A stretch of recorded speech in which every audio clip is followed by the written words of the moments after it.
لومړی خو د ټولو هغه څخه زړه له تله مننه کوم چې تر دې دمه زموږ سره دي او زموږ چینل یې سبسکرایب کړی دی. که مو زموږ چینل نه وي سبسکرایب کړی نو مهرباني وکړئ په سبسکرایب بټن باندې کلیک کړئ او که ویډیو مو خوښه شوه نو په لایک بټن باندې کلیک کړئ.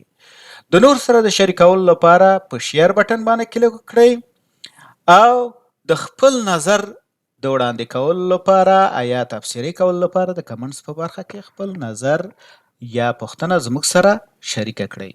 د انګلیسي ژبې زده کړې لپاره موږ په پښتو ژبه بېلابېل ریزونیز پروګرامونه جوړ کړي دي او دې چینل ته مو پورته کړي. په امریکا کې د پرمټ ترلاسه کولو لپاره موږ بېلابېل روزنیز پروګرامونه په پښتو او دري ژبه جوړ کړي دي. تاسو کولی شئ چې د دې نه ګټه پورته کړئ.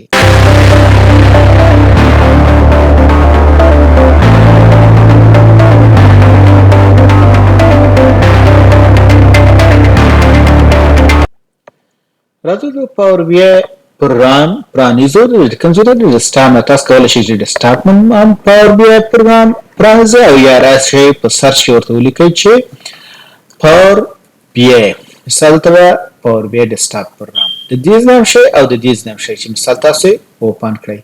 زه په دې باندې کلیک کوم چې پاور بی آی ډیسکټاپ دا به څه شي ماته به اوپن شي. کلیک کوم ریپورټ په ریپورټ باندې کلیک کوم. پاور بی آی دا د پاور بی آی ډیسکټاپ دی یا اپلیکیشن چې اوپن کیږي په دې شکل سره. کله تاسو نیو ریپورټ اوپن کوئ نو په دې شکل سره دا پرانیستل کیږي یا اوپن کیږي.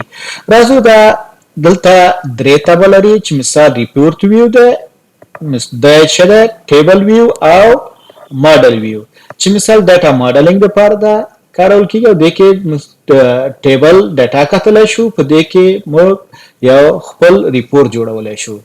تاسو چې هر کله هر برخه یا هر کمپوننټ کلیک کوئ نو د دې مینوګانې به سره فرق کوي. لکه دا رایبانې چې دی مثال دا څه کوي فرق کوي. که چېرته اوس موږ د ریپورټ ویو کیو نو دلته دا مینوګان ته متوجه شئ مثال په دې شکل دی. که چېرته موږ ټیبل ویو کلیک کوو مثال دلته مینوګانې کامې شوې او که بیا موږ د ماډل ویو کلیک یا ډاټا ماډلینګ چې دلته کیږي ریلیشنشپ چې د ټیبلونو ترمنځ ورکوي نو دلته به د مینوګانو لیس لا پسې کم شي. مثال ته مینوګانې کم شو. راځو دلته یو خو په دې شکل سره چې د پاور بی آی ډیسکټاپ وینډو دا چې مثال دا د درې برخو څخه دلته درې کمپوننټ مهم کمپوننټ لري چې په دې کې موږ کار کوو.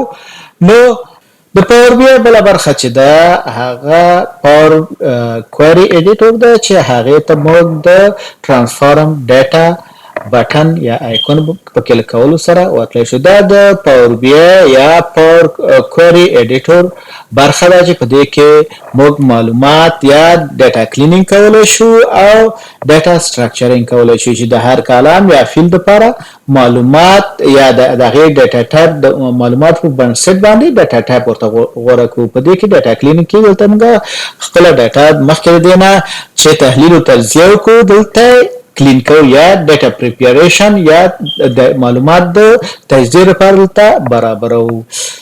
نو په دې باندې موږ په ډیټیل سره خبرې کوو. دلته مثال په دې باندې ډېر کار دا کورس لومړۍ برخه چې دا ټوله په همدې باندې جوړه شوې چې څنګه موږ معلومات د دې سره کنیکټ کړو بېلابېلو منبعو څخه یا سورس څخه او دلته کلین کړو. راځو دلته په کلوز بټن باندې کلیک کوو. بیرته د پاور بی آی وینډو ته راځو. دا د پاور بی آی وینډو دا د پاور بی آی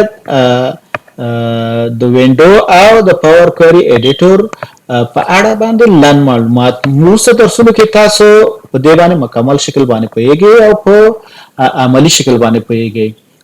مننه چې تر دې دمه زما سره وئ.